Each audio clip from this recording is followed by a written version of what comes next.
Okay, hello everyone, and welcome to the Good Neighbor session for February. Today we will have Property Maintenance Director Patrick Holton is going to give us a presentation on their problem property team. And for those of you who don't know, property maintenance is formerly code enforcement. The name has changed, and maybe Patrick will talk a little bit about that too, but I will go ahead and turn it over to Patrick. Hello, my name is Patrick Holton. Like Andrea said, I'm the manager of the Property Maintenance Compliance Division, formerly Code Enforcement. We have been kind of transitioning into that name change. I think there's still quite a few people, even within the unified government, even within some of my inspection staff, that would still call ourselves Code Enforcement. What we ran into is that the Code of Ordinances is many chapters, and we have part of Chapter 8 and part of Chapters 27 and 31. So we were running into meetings where we'd be, people would be explaining what was happening, and we'd say, well, I'm sorry, we need to get you to a different department. They say, well, it's a code. Can't you enforce it? I'd say, well, stopping at a stop sign is a city code as well, and we're not pulling people over for traffic incidents either. So we thought by changing our name to Property Maintenance Compliance, we could kind of give people a little bit better idea of what exactly it is we do, where we're just trying to go into the neighborhoods and enforce some basic property standards. We're not an HOA that requires you to paint your house this particular color or something like that. We're just, as long as it's got some paint on it and it's being protected from the weather and giving it another 10 years of life and some following some of the life, health, and safety guidelines, then we're really happy in those situations. But today I'm going to talk about a new group within our division called the Problem Property Team. A couple years ago, while we were transitioning into a lot of changes around the Neighborhood Resource Center, one of the things we came up with was to develop a team that is kind of separate from the rest of the inspectors in the division, that could handle a little bit more complicated cases that tend to be a bit more time consuming. The way we look at it, if a problem property team member is working on a case that's going to maybe consume their entire morning doing research and different things, communication with administration, commissioners, mayor's office, things like that, then that's time they're not spending addressing some of the basic issues that we've got throughout the city, weeds and grass, things like that. So I want to kind of get into who that team is and what it is that they're out in the city doing.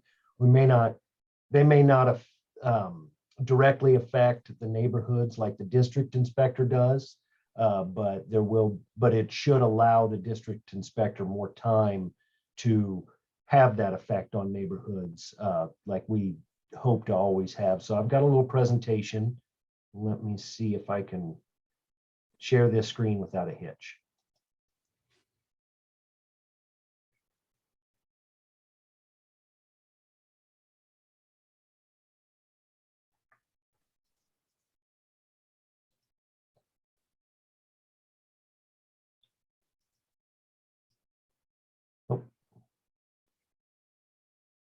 Can you guys see that? All righty. We can see it. It is your whole screen. It's not the presentation format, just so that you know. Yeah, I see that. As soon as I hit the slideshow, then it popped up on a different screen here. Let's see. I had that happen to me the other day. Do you know how you fixed it? If I would move it, I would try to get it on one screen. Because I think it's because you have the two screens, that's what's making it pop up like that. I think you're So probably if not, we can see it fine. Okay. Let me try one more.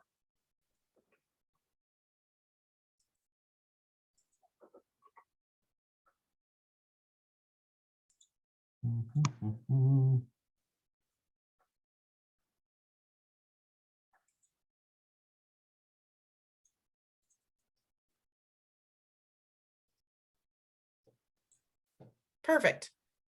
All righty. Okay, so the problem property team, basically the way this works is Greg Talkins, the director of the Neighborhood Resource Center. I work directly for him as the property maintenance compliance manager. And then Erin Downing, who had been our demolition coordinator. She's now expanded her role to also be the problem property team coordinator. She's still doing demos. And so you'll see later in the presentation that some of what she was already doing lends itself to what she's currently doing with the problem property team as well. But newly named to this team, these were all internal hires, are Ashley Smith, who is senior property maintenance inspector, Laura Ferguson, who was actually prior to this in rental licensing, and she came over as a building inspector who's on the team, and Sierra Miskey Hayes, who was also named as a senior property maintenance inspector. Oh, it's deleting my slides as I'm doing them. Do you see that it's deleting my slides? No, we just see your team slide there. Okay, there we go. Okay, so since starting this team,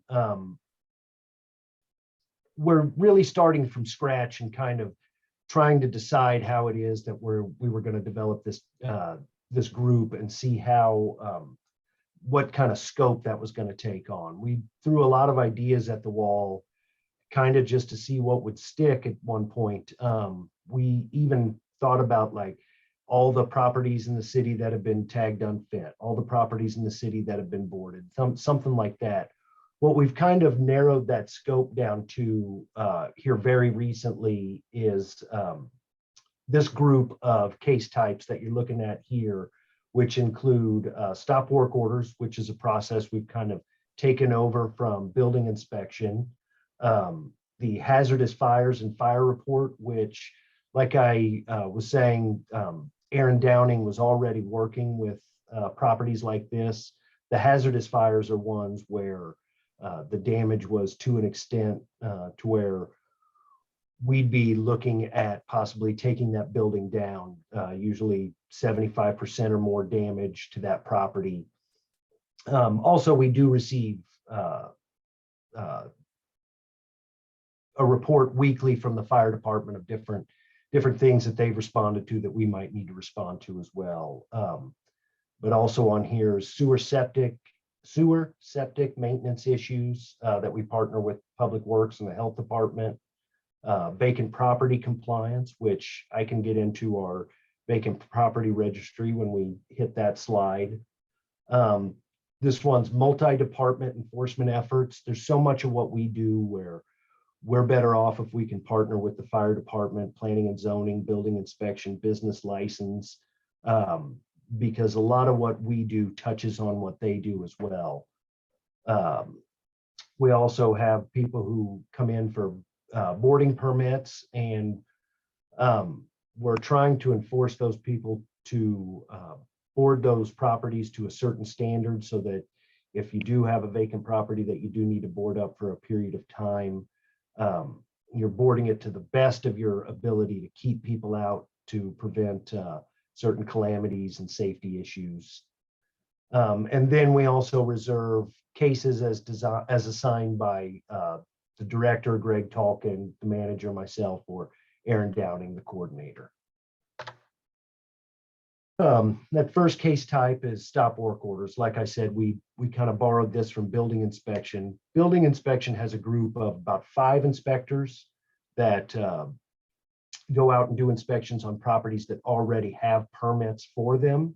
What we're doing with the stop work orders is our inspectors are out identifying properties where people are doing an extensive amount of work that probably does require permits or sometimes approval from planning and zoning.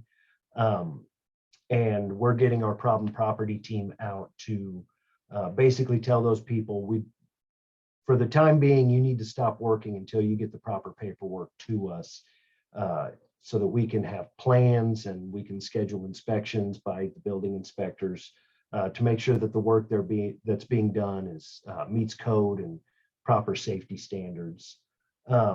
With this, we notify the owner or contractor by posting it at the property and then also sending notice to get them in here to get permits. Now, if we don't get compliance at that point, we can follow up with either a summons or an administrative citation for failing to come in and get those permits, but continuing to do the work. The administrative citation process part of that is actually new to this group. Building inspection hasn't in the past had the opportunity to follow up with administrative citations, nor did they really have the bandwidth to follow up on a lot of stop work orders that they had posted at properties. We feel like with this team specifically addressing properties like this, the follow-up is going to come at a much more consistent pace.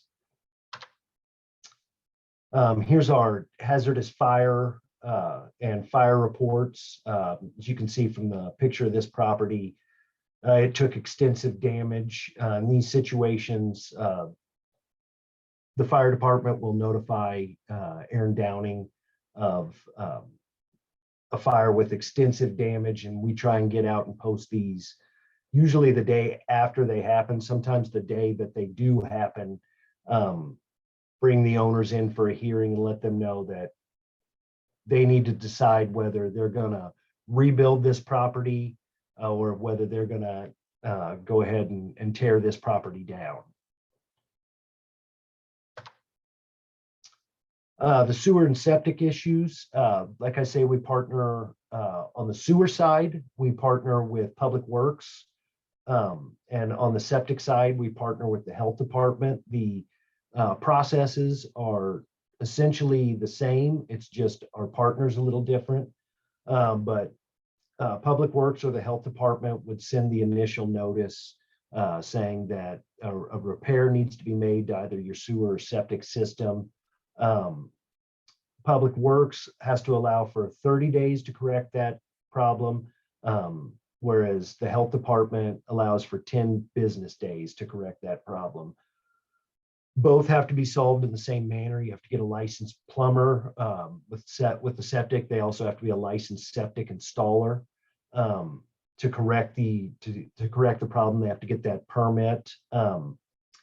And if they don't get any compliance on their side, that's when we come and we will actually follow up by posting that property unfit off of their ordinance. When we have hearings here in the office, we actually bring a representative from their department to meet with us and walk somebody through that process of what it is they need to do in order to get their property back into compliance and not have to leave their house at that point. Vacant property compliance. This is also a fairly new program we have at the NRC. We're identifying vacant properties. A few years ago, we had started this program, and we partnered with an outside company called ProChamps, and they deal with bank-owned properties that are in some state of the foreclosure process. They are required to register at a certain point in that foreclosure process. For that part, we don't have to do much with, but we also saw that we have a lot of properties throughout the city that are sitting vacant and have been sitting vacant for some time, and we're trying to identify those properties. What constitute a vacant property on our side of it is that it's had no utilities for 60 days or more. There's no active rental license on the property, and it is not listed for sale with a licensed realtor. If it meets all three of those criteria, then we do send out a notice saying that they do need to register that property, and that registration fee is $200 a year. We also try and get information at that time as far as if there's a property manager or other contacts who might be taking care of that property, so that we can more quickly resolve issues as they come up. A property that sits vacant for a number of time or a number of years can start to deteriorate, decay, things like that. So we want to know who's the best person we can contact in order to make those repairs. Who's cutting the grass? Who's making sure that somebody's not dumping a bunch of trash in the backyard of that property? But if we do not get any compliance and they don't register that property, then we have a separate administrative citation process specifically for this program. The fines start at $250 and they cap out at $5,000. Once that first citation is posted, every subsequent citation goes up $250 till we do meet that maximum of 5,000, and then that can be posted every 30 days at that point. We've started to utilize the problem property team because the person who's running our vacant property registry is one of our admins here at the NRC, but she doesn't have eyes and ears out in the field. So we're utilizing the problem property team to kind of be her eyes and ears out there and to assess citations as necessary. Multi-department enforcement. The gentleman in the orange shirt is Jason. He's an inspector with planning and zoning. The one in the darker jacket is Doug Fee, who's in business license. We partner with these different departments at different times throughout the years or throughout the weeks. We all have our different sets of ordinances that we enforce, but a lot of times the same people that Jason's looking at for one thing, we're looking at for another. And instead of him running a case that's completely separate from ours, that we don't know what he's doing and he doesn't know what we're doing, they might be communicating with Jason, but we don't know about it. So we try and partner and organize these inspections so that we're all going out there together. It may be overwhelming for the owner at that point to see a bunch of different unified government departments popping up in their parking lot or something like that. But we also do think that is better than receiving a letter from one department one day, another department another day, another department the day after that. I think that could definitely have an effect to make somebody feel like they're being harassed at that point. We want to make sure that people know that when we're out there, we're just trying to get this level of compliance, and then we're done. We're on our way. It's not a personal issue to send the letters and notices that we do. Some of the other departments that we might team up with at different times is the fire department, building inspection, ones who have other inspectors, the police department, quite a bit. Jason works in a department where he is the only inspector. So he's got to cover the entire city. Doug is in a department where he is one of two inspectors, where they cut the city in half.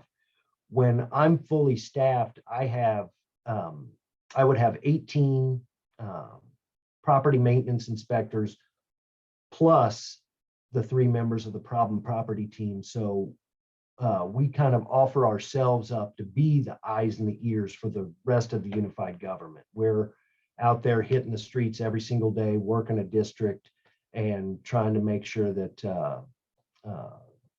we're communicating with all of these different departments to make sure that kind of the right hand knows what the left hand is doing. As I mentioned before, boarding specifications, you can see with the property on the left, I don't think it would be too hard for somebody to come with a hammer or a crowbar and pull those boards right off the house. And, once we start seeing that, when we start seeing these vacant, abandoned houses being broken into, that's when we start to see fires and things like that. So what we request is that you board it more like this house on the right, that, as you can see, has an access door with a hasp block that has a key, so you can still access that property. But at the same time, that's a heavily reinforced door that you can't just kick down like you could the property on the left. You can't really tell on these pictures with the detail, but those windows are more properly secured and fitted to the windows that they're covering. And the other part of that is to paint the windows and doors afterwards. It doesn't make a tremendous amount of difference. We don't want to see any properties boarded at any time throughout the city, but if we do, it's definitely less of an eyesore if we paint those windows and doors that are boarded that the people just driving by or walking down the street can see. And then here, these are the problem properties, are kind of those properties as assigned that I spoke about, that the problem property team might get from myself or Greg Talkin or Aaron Downing. These are properties that are very complex, have long histories of non-compliance, that maybe the ownership tends to change and change and change and change, and people want to play a game of hot potato with that ownership. The problem property team would have the energy, the research capabilities, the lessened workload to allow them the time to research these properties and to make sure that whenever we're addressing these properties with citations, summonses, things like that, we're addressing the right person, and we're aware of when these properties change ownership. This is a copy of actually our new district map. The police department and ourselves went to make the districts that each inspector or community police officer covers smaller, so that the workload is, one, not as overwhelming, but two, there's kind of a better ability to build relationships within those districts. When you are in a district for a long time, I spent several years in the Northeast and developed lots of great relationships with people in the neighborhood groups and just neighbors who were concerned about different properties throughout the city. In fact, I still, even in this position, I'll get phone calls from them every once in a while, just knowing that personal relationship was there. They feel like they know that I'll respond to them and remember them. But those people have a great new inspector now with Orlando, Washington, who works over in the northeast part of that city. Now the problem property team works a little differently. We basically took those same districts and broke them into three groups: the South, the West, and the Northeast. And we have the problem property team work on a rotation. You can see in the bottom left-hand corner of this map, we've kind of scheduled it out so that the first of each month, the problem property team kind of just rotates clockwise and works a different part of the city, because each different section of the city offers a unique set of challenges and advantages. So basically, if it's tomorrow's March 1st, if somebody were to call in and say, hey, these people are over here at 29th and Wood and they're doing work without permits, the administrative staff or myself or Aaron, we'd be able to look at that and go, okay, March 1st, northeast part of the city, we're going to assign that to Laura Ferguson. But also that keeps them moving, and it keeps getting a different and fresh set of eyes on the different parts of the city. One inspector may not see things exactly the same way as the next inspector, which is just human nature. So something I may go out and miss, one of the problem property team members may go out there, and that may be the first thing that catches their eye. Like I said before, we feel like by developing this team, we can better address the needs of the city. We feel like the district inspectors can concentrate more on weed and trash abatements, nuisance vehicles, people doing basic property maintenance on their properties, whereas the problem property team can utilize more tools for research, more cooperation with the different departments in the unified government, building those relationships, and also to, if we need to, sometimes it gets a little difficult to actually see all of the violations on a property. Sometimes what we're seeing from the street is just the tip of the iceberg. So we've started to actually have our legal staff request more administrative warrants here in the last couple of years, which have actually led to some properties that we thought we could never get cleaned up, being cleaned up maybe 2 or 3 times. With that said, that is the end of my presentation. And Patrick, it looks like we have a couple of questions. Mhm. One was, what are some of the issues that would need work with sewer and septic?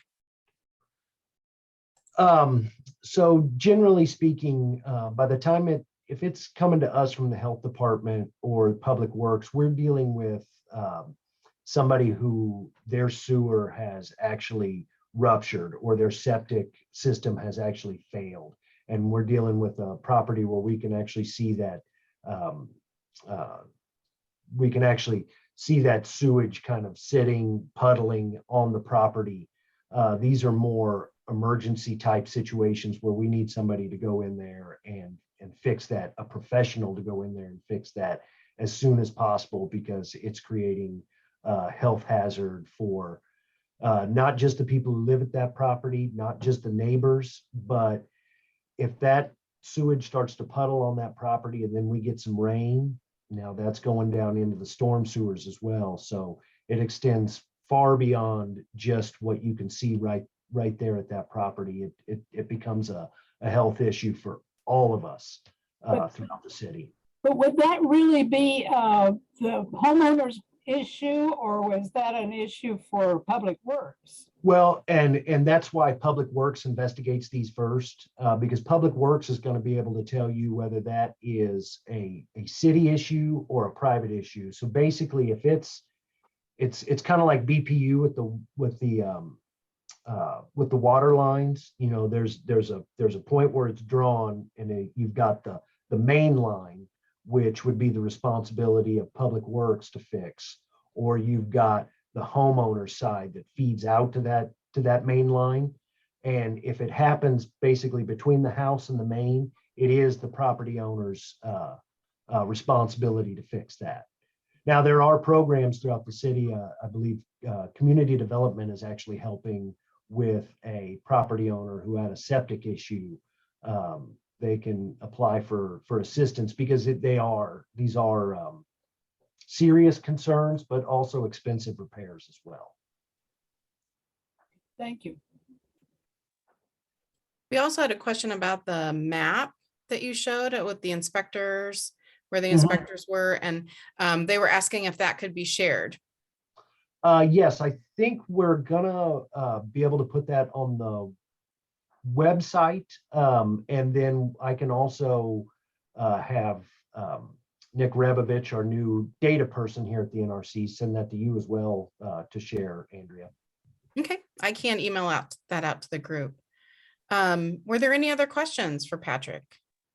I had a question on how I live off of 27th and off of 27th and Cordero, and I just moved home a few years ago back to my childhood home, and we have a lot of problems with just trash on the ground, people who own properties who don't take care of them on the 27th.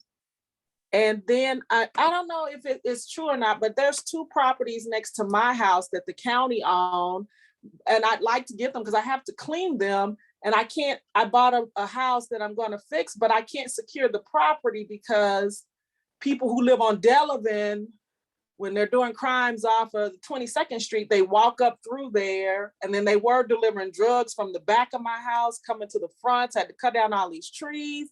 So it's kind of like, what's the plan to keep people from throwing trash in the back if you can't secure it on the county's property if the county won't let you buy it.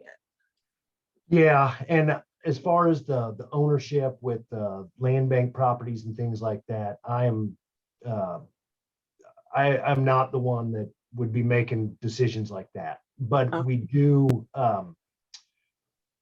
we do kind of, for lack of a better term, try and monitor the land bank properties as best we can. We know that in parts of the city, that illegal dumping is a big issue. That's here. Yeah. Yes, and that actually 27th and Quindaro, 22nd and Delavan, those are, Yeah. that was my area up until the end of 2019 when I took over this position. So I have a lot of strong feelings for that area because I did get to know a lot of people in that district, and I know that there were essentially, because of the dumping and things like graffiti and things like that, those are all things that we address, but those are also things that we look at the property owner who's having things dumped on their property or around their property. Those are victims in those situations. So we try and do what we can to keep the properties clean. We've also partnered with community police in, if there's ever situations where we feel like we know who it was who dumped that there, because a lot of times we're seeing construction materials, remodeling materials. Sometimes we see people's personal trash out there, and the community police will absolutely go out there and dig through that trash, and they'll try and find names, addresses, pieces of mail, and they will turn right around. They will go knock on their door and say, "Hey, you were over on 22nd and Delavan the other day. Did you leave some trash behind?" And because the community police are fairly decent guys, they'll give them an opportunity to go clean it up for the neighborhood or be written those tickets. I can say that in the last couple of years, activities like that have only increased, the dumping, things like that. I think during the pandemic, we saw a huge rise in it, and not just in the Northeast, in the South and the West. It's the city wide. A lot of times we feel like we're chasing our tails, but we're trying to cooperate and communicate with each other and the neighborhoods, and to see if we can't find the people who are doing it. And I think that's the only way it's going to be stopped. Okay. Because like there's 2 properties I've had to clean all summer. As soon as I get them clean, then here comes somebody with tires. They drop their tires, go in the liquor store, come out, or go in the liquor store, come out, and then dump their, it's the neighborhood dump. Yeah, and if you've got land bank properties where they're dumping trash on it, please call that through 311. We will address that. Instead of you having to go out there and clean that up, we can get the city abatement team out there to clean that up as well. They don't even come by and cut I end up sometimes having to cut the grass because they only cut it once a month. And it's it's next to my property. And then people, once that weed start, people are gonna start throwing their trash and their bottles and everything over in there. And that's what makes you a good neighbor. No, but I mean, if the county would sell it to me, it'd make me a better neighbor, because I'd fence it off and actually build something on it for the community versus just cleaning it up all the time. And I can tell you from my perspective, that's what I'd like to see as well. So have you reached out to the land bank, Tanya? No, I haven't at this time. I'm just at the point to where I'm just cleaning every day, just exhausted with cleaning. Like, I own the house. I finally got the eyesore across the street. I finally got the person who owned it to sell it to me, but I can't work on it because I got to secure the property first. So I got to leave it as an eyesore until I secure it, because if I start building on it, the people from Delavan are just going to walk through the alley and steal whatever I do to it. So it's kind of just cleaning all the time. So I was like trying to figure out, where do I go to get the other 2 properties? Because if I get those, then I can fence it all off. I would like to have a place to do taxes, to do computer stuff. And I own 3 of those properties. So it would be the perfect place to build something. And plus I could secure it because I live across the street and I live on the other side. But it just gets frustrating I've spent 2 years just cleaning. So they're city-owned properties? 2 of them are, and 2 of them are privately owned. Well, the city, if you want to reach out to me after about the city-owned properties, we can work with the land bank to try to see what the issue is with you not being able to get those properties. Okay. Because everybody keeps saying you got to build something on them right away. And I haven't asked about them in the last couple of years. But Yeah. I'm like, if I have to cut the grass and pick up all the trash, and then people, when they do crime, they walk up through there. So, I mean, now you're cutting through my yard and I can't stop you because that's you're cutting through the county's property, then you're cutting through mine. Yeah, we can work through that. I can work with you on that. Okay, thank you. Mhm. So Patrick, one question I had is, so for the community, is there a different way that they need to report information, or do they report information the same way with the new problem property team? Things are still going to be reported the same way. Most of the times, the issues we're facing are things that the district inspectors basically get first crack at, for lack of a better term. It's as we watch things sort of escalate. Sometimes you can go down a block and you can look at 3 different houses, and they could all have similar issues, and they're all right next to each other, and you send notices to each owner, and then you find out that the situations in those 3 houses, even though they look similar from the outside and from the street, they're coming from 3 completely different places. So 2 of those might be handled by the district inspector, but at some point that district inspector may reach back out to us and say, I need the problem property team to help me take care of this. So it is more of the problem property team is more of an internal process that by which we get inspections and properties over to them, not necessarily from the public directly. So people can still call 311 or file a complaint on the MyWyco app, or on the website if they're doing a complaint. Absolutely. Absolutely. Okay. Okay, any other questions? Well, great. Thank you so much, Patrick, for coming tonight and presenting. And this video will be available on our website, hopefully this week, for those who weren't able to attend. And any materials that Patrick shares with me, I will make sure to email out to the group once they're available. So thank you all for another quick and easy informational session. And I will see you next month. All right, thank you. Thank you, everybody, for having me. Bye.